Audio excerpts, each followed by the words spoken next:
pour apporter ce soutien. Aussi, en dehors donc des députés, il y a aussi d'autres jeunes, d'autres commerçants, des enfants qui ont été arrêtés et détenus tout simplement pour des raisons politiques et politiciennes, intimider les politiques que nous sommes, intimider les Sénégalais, justement pour qu'il n'y ait plus de manifestations, pour que le droit ne soit plus jamais dit, pour que ce qui nous fait mal, ce qui fait mal aux Sénégalais, ne puisse pas être exprimé publiquement.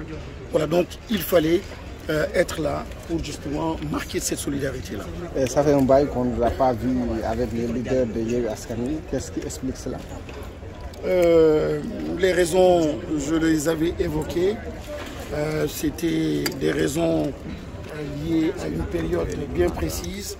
Mais aujourd'hui, il faut être dans une logique de dépassement.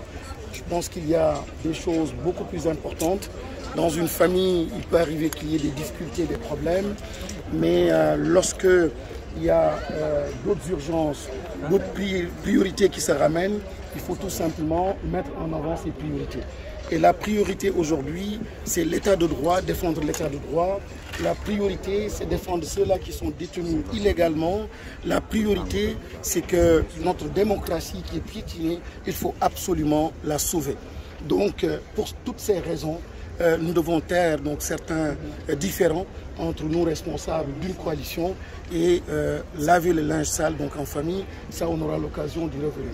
Mais pour l'instant, il y a plus fort qui nous réunit, le pays nous réunit, les causes nous réunissent et aujourd'hui cette marque de solidarité-là, c'était celle-là que je voulais poser et voilà ma présence.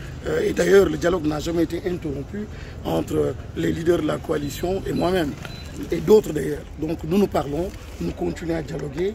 Peut-être qu'il y a encore des réglages à faire, mais nous restons dans cette famille-là, nous restons des membres de l'opposition, nous restons Yewwi Askan Wi. Alors, monsieur le ministre, on vient d'être informé sur le sort de Ahmed Aïdara, comme quoi qu'il a été condamné à 6 mois de prison ferme et un mois avec ferme et le reste avec sursis. Qu'est-ce que vous avez à dire sur ça? Mais c'est juste une honte, vous me l'apprenez.